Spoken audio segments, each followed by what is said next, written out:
끝까지 사랑하시니라 하는 제목으로 말씀을 함께 나누겠습니다. 우리가 어제까지 마가복음에 있는 말씀을 살펴보았고 오늘 잠시 요한복음 살피고 내일 다시 마가복음으로 돌아가도록 하겠습니다. 요한복음은 어느 복음서에서보다 주님께서 제자들을 가르치신 내용을 풍성하게 기록하고 있습니다. 본문에는 예수님의 성품과 예수님의 사랑을 특별하게 선포하고 있어요. 어떻게 시작하는가? 예수님께서 세상을 떠나 아버지에게로 갈 때가 이른 줄 아시고 자기 사람들을 사랑하시되 끝까지 사랑하시니라. 주님의 사랑을 이렇게 표현했습니다. 끝까지 사랑하시니라. 어떻게 끝까지 사랑하셨다고 요한은 느끼고 있는가? 그리고 사도 요한이 성경을 기록할 때는 예수님께서 부활 승천하시고 그리고 주님께서 곧 오실 것으로 생각을 하고 제자들이 복음을 열심히 전하면서 주님이 오늘 오시나 내일 오시나, 그 다음 날이 되면 주님이 오늘 오시나 내일 오시나. 그런데 이런 시간들이 계속해서 흘러가는 것입니다. 그래 제자들이 우리가 알고 있는 주의 말씀을 우리가 선포하기만 하면 되었는데, 제자들이 하나 둘 순교당하고 하나님의 부르심을 받을 때 하나님의 말씀을, 주의 말씀을 기록해서 남겨야 되겠구나, 알려야 되겠구나. 그래서 이제 복음서를 기록을 한 것입니다. 복음서를 기록을 할 때 성령께서 그들을 감동하셔서 성령의 마음으로, 그리고 하나님께서 어떤 생각을 하시는지 주의 마음을 우리에게 기록을 했는데, 그때 요한이 그 마음속에 늘 자리 잡고 있었던 주의 말씀을 우리에게 기록한 것인데, 특별히 사도 요한은 하나님은 사랑이시라고 하는 것에 주목을 하고 하나님은 사랑이시라는 말씀을 우리에게 선포하고 알려줍니다. 한번 따라 하십시다. 끝까지 사랑하시니라.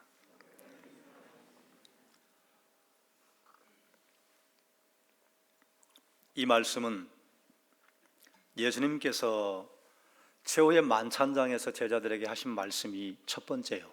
두 번째는 이 말씀을 듣는 주를 믿는 세대, 주의 이름을 부르는 자들에게도 하시는 말씀입니다. 사랑하는 여러분, 우리가 하나님 앞에 예배하고 기도하고 찬양하는 것이 이것 때문이에요. 끝까지 사랑하심 때문에. 우리의 능력이나 우리의 신앙의 기품이나 우리가 신앙생활을 오래 한 것이, 그것이 나를 버티게 하는 것이 아니라 끝까지 사랑하심 때문에 버티는 것입니다. 코로나 때 우리의 믿음이 좋아서, 코로나 때 우리의 믿음이 30년근이라, 아니 우리의 믿음이 한 50년근이라 그게 여러분을 버티게 해줬습니까? 순식간에 무너졌습니다. 우리가 하나님 앞에 신앙생활을 하고 우리가 하나님 앞에 주를 따라가는 것, 그 하나님의 은혜입니다. 어떤 은혜인가? 끝까지 사랑하시는 은혜. 우리를 결코 포기하지 않으시고 끝까지 사랑하시는 은혜가 우리를 주님 앞에 붙들어 주는 줄로 믿습니다.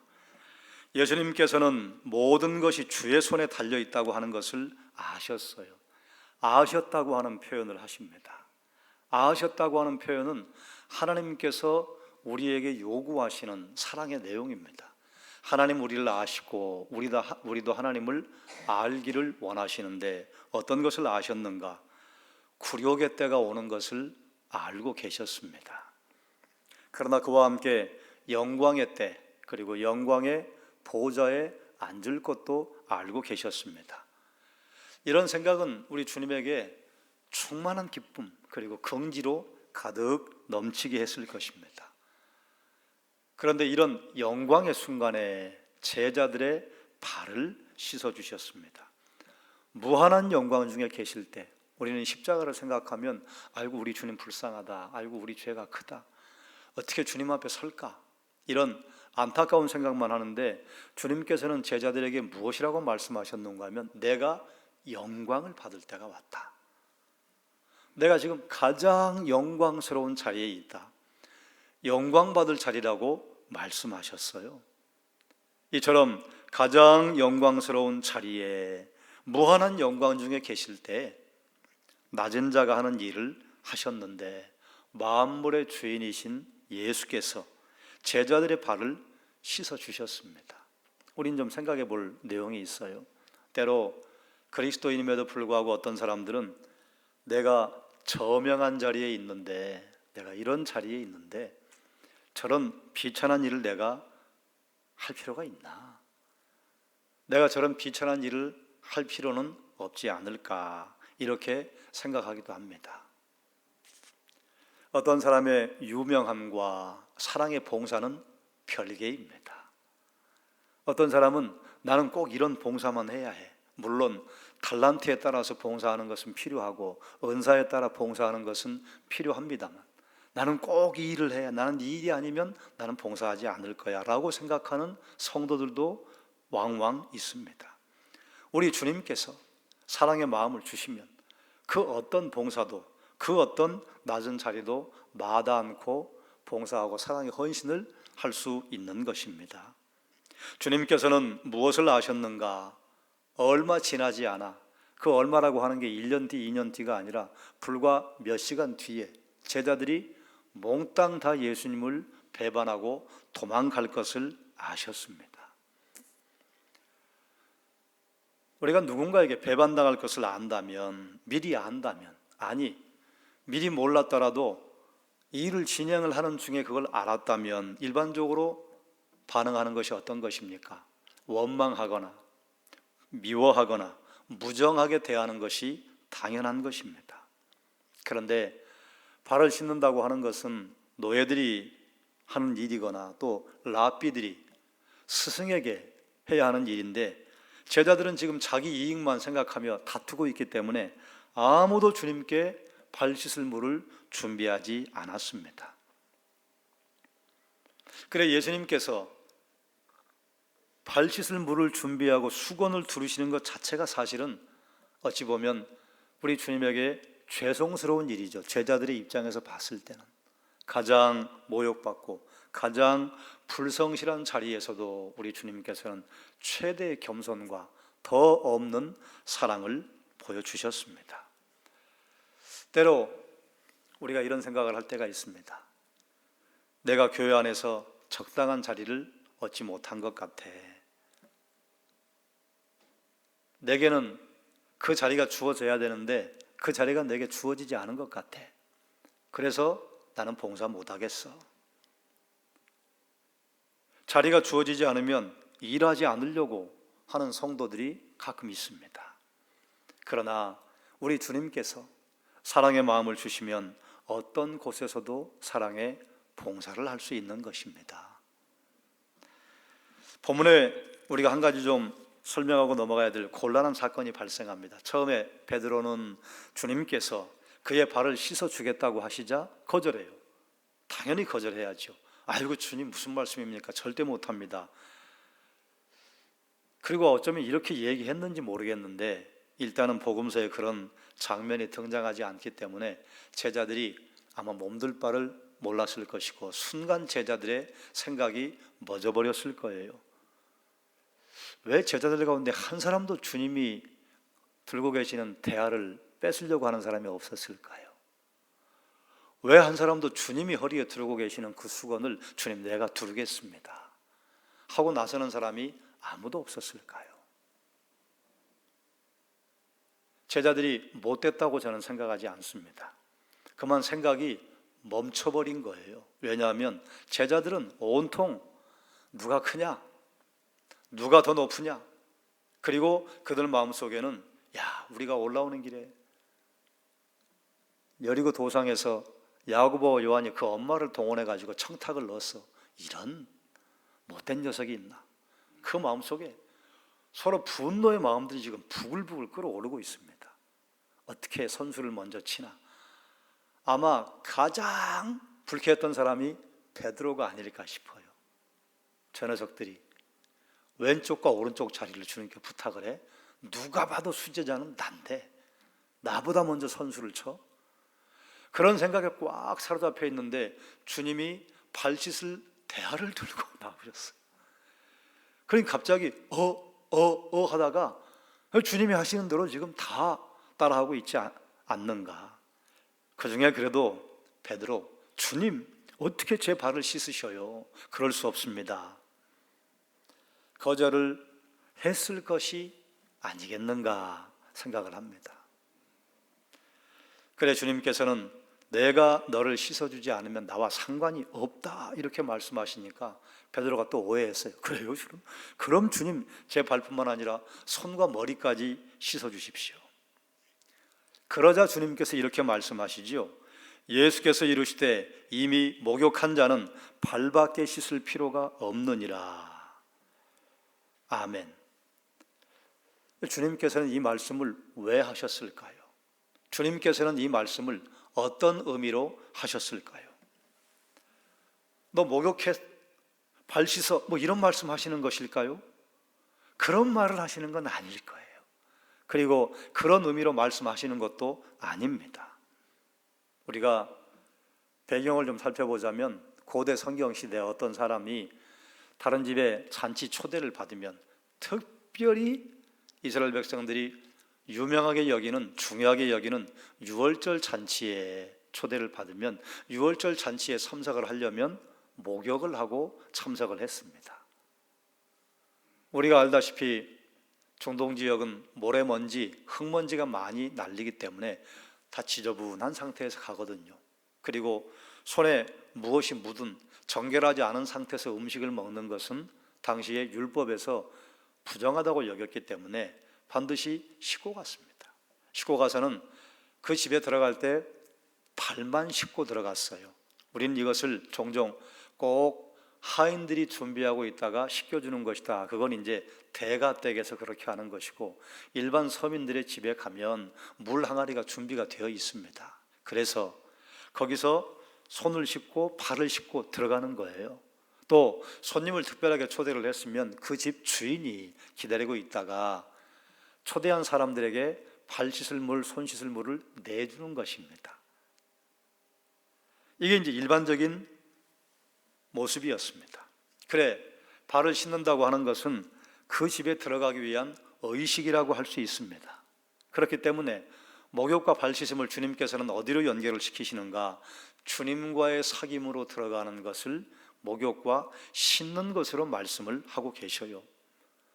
요한일서 1장 7절로 9절에 보면 여러분이 잘 아시는 말씀이라 제가 읽어드리겠습니다.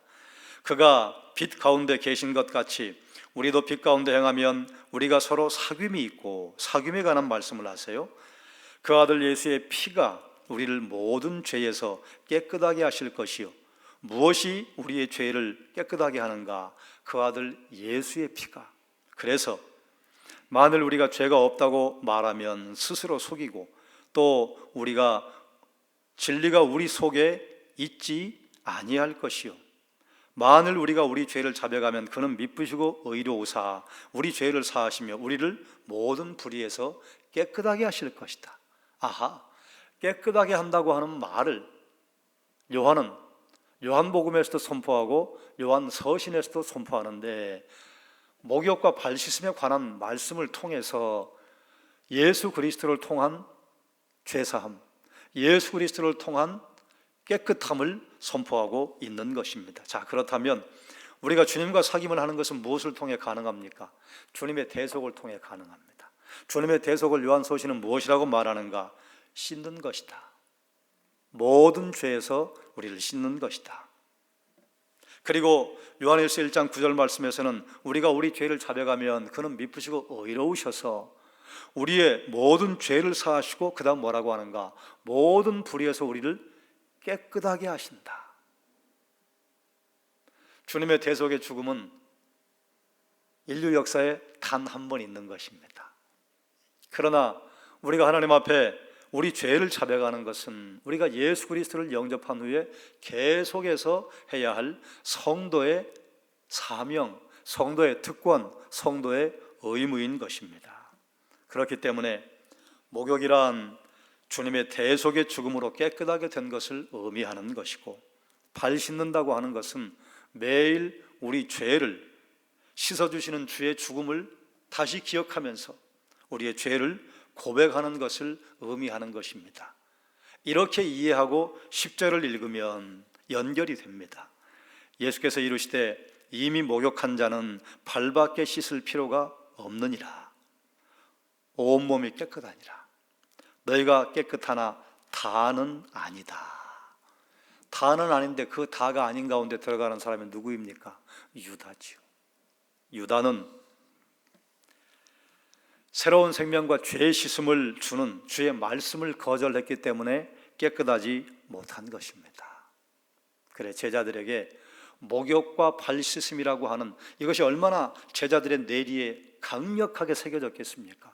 아이고, 우리가 그때 철이 없어가지고 주님에게 먼저 발 씻을 물을 준비하지 못하고 주님이 우리 발 씻어 주었지. 그리고 그 사건을 통해서 목욕과 발 씻음의 의미가 무엇인가?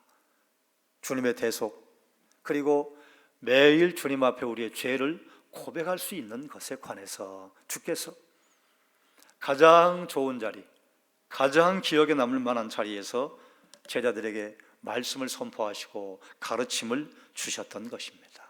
자, 그러면 이 말씀은 오늘날 우리에게 어떤 의미가 있는가?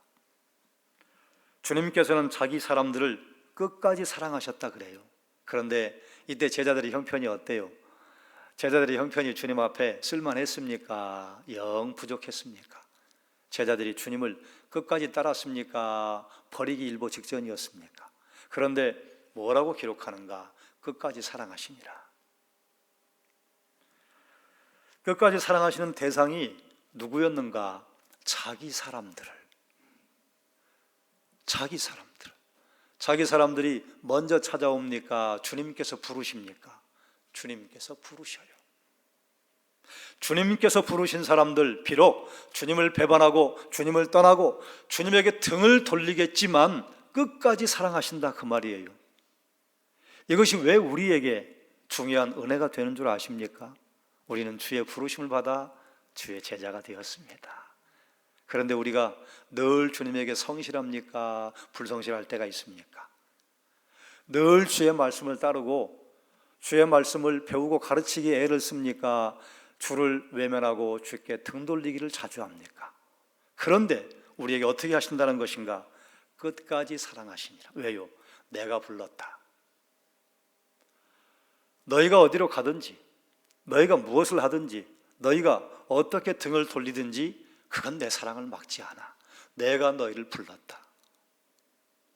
우리 주님께서 우리를 부르심 때문에 우리가 하나님께 예배하는 것이고, 그것 때문에 우리가 기도하는 것이고, 그것 때문에 찬양하는 것이요. 자기 사람들을 사랑하실 때 끝까지 사랑하시니라. 그 사랑 때문에 우리가 부르는 찬양에도 우리가 뒤를 돌아보니 걸음마다 자옥마다 다 죄뿐입니다.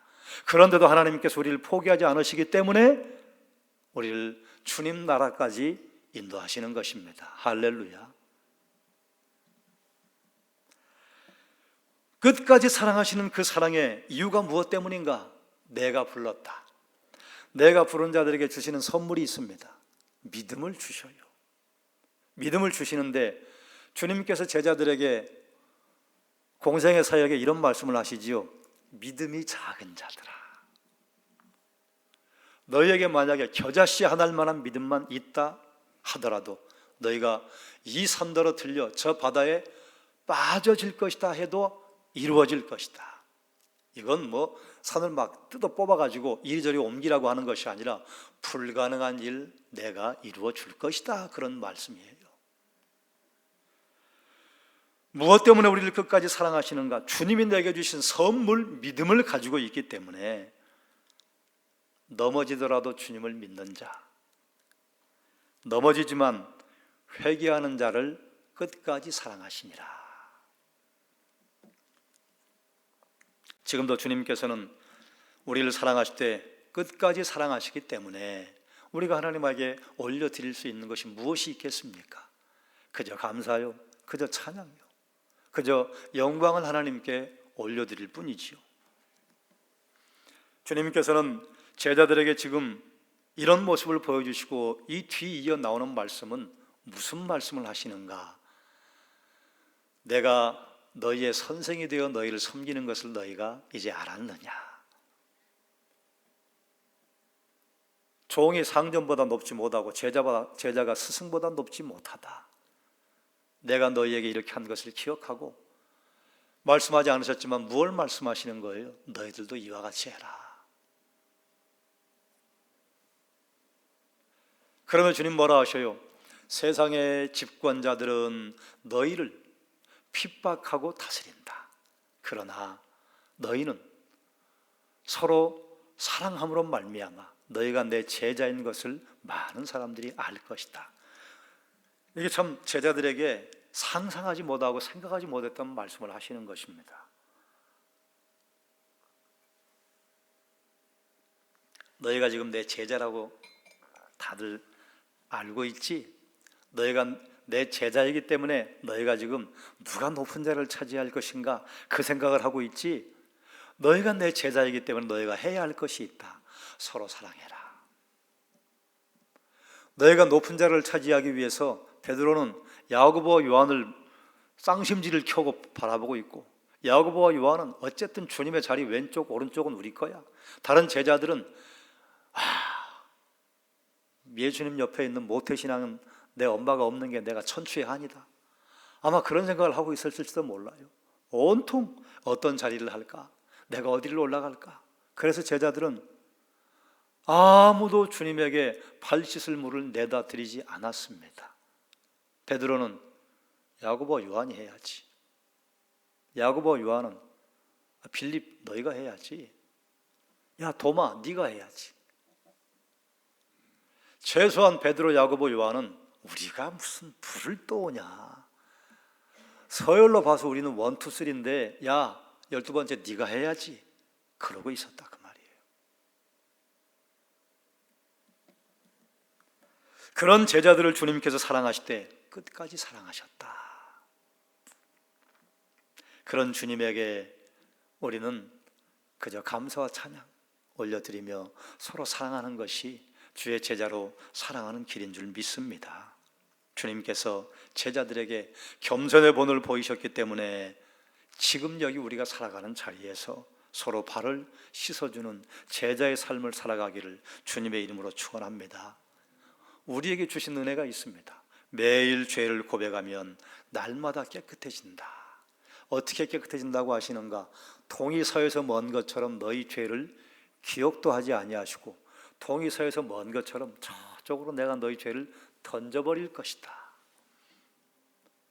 그렇게 해서 우리를 깨끗하게 하신다는 것입니다. 이게 주의 제자, 하나님의 자녀들에게 주시는 특권입니다.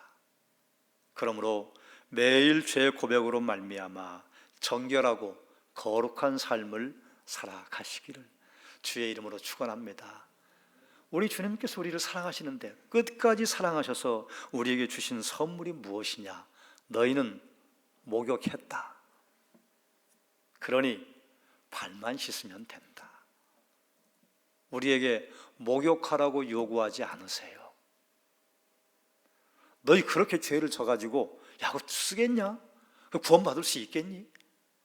우리의 구원이 붙었다 떨어졌다 하지 않는다 그 말이에요. 주께서 우리를 부르셨으면 그것은 변개 불가. 그러나 매일의 죄는 주님 앞에 고백해야 주님과의 교제가 원활하게 되고, 주님과의 교제가 원활하게 되면 무슨 일이 벌어지는가?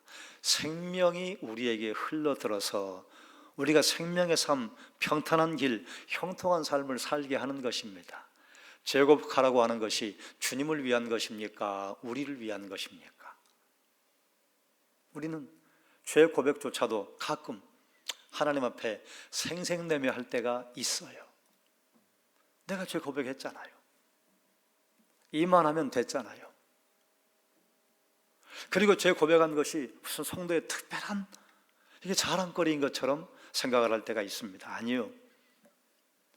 그것 또한 그저 주님의 은혜일 뿐입니다. 내가 내 손에 묻은 그 깨끗하지 못한 죄악들을 죄 고백하고 거기서 돌아서려고 하는 몸부림만으로 깨끗하게 해주시다니. 그래서 이것은 성도에게 주신 특권입니다. 그러므로 사랑하는 여러분, 우리를 사랑하실 때 끝까지 사랑하시는 주의 그 사랑하심 때문에 지금 여기까지 우리가 신앙의 길을 유지했고 앞으로도 우리를 포기하지 않으시고 인도하실 것을 마음에 든든하게 붙잡으시고 주님과 동행하기를 주의 이름으로 축원합니다. 기도하겠습니다. 하나님, 제자들은 지금 누가 더 큰가? 누가 더 높은 자리를 차지할 것인가 하는 생각에 몰두해서 아무도 예수님에게 발 씻을 물을 내드릴 생각조차 하지 않고 예수님께서 대야를 들고 물을 떠오시는데도 그 어느 누구도 주님의 대야를 받아든다거나 주의 허리춤에 메고 있었던 수건을 내가 다시 들겠습니다라고 말하는 제자가 없었던 자리에서도 자기 사람들을 사랑하실 때 끝까지 사랑하시니라. 이 사랑 때문에 우리는 삽니다. 지금도 이 사랑 때문에 우리는 삽니다. 앞으로도 주님 나라 부르실 때까지 우리는 이 사랑 때문에 살아갈 것입니다. 그래서 그것이 우리에게 믿음의 담력이 되며, 그래서 그것이 우리에게 감사의 제목이 되고 찬양의 제목이 되고 하나님 앞에 늘 성실할 이유가 되는 것이라. 하나님, 우리는 결단하면 넘어지고 하나님 앞에 믿음의 생각을 가지면 그만 또 그 생각이 깨지고, 하나님 앞에 무엇인가 거룩한 일을 계획을 하면 거룩한 일보다는 거룩하지 못한 생각과 거룩하지 못한 다툼들이 우리에게 종종 일어납니다. 그럼에도 불구하고 우리를 사랑하실 때 끝까지 사랑하신 하나님 감사합니다. 우리를 사랑하신 하나님의 사랑에 감사드리며 종려 주일 이후의 고난 주간에 우리의 죄를 위하여 죽으신 하나님의 그 큰 사랑 때문에 자기 아들을 아끼지 아니하시고 우리 모든 사람을 위하여 자기 아들을 내어주시니까 어찌 아들과 함께 모든 것을 우리에게 선물로 주지 아니하시겠는가. 하나님의 그 사랑 우리가 붙잡고 흔들리지 않게 하시고 흔들리지 않는 믿음 가지고 주의 뒤를 따르게 하여 주시옵소서. 우리에게 죄 고백할 수 있는 특권을 허락하신 하나님, 우리에게 주의 자녀, 하나님의 자녀, 주의 제자가 될 수 있는 특권을 허락하신 하나님께 감사드리옵나이다. 예수님의 이름으로 기도드립니다. 아멘.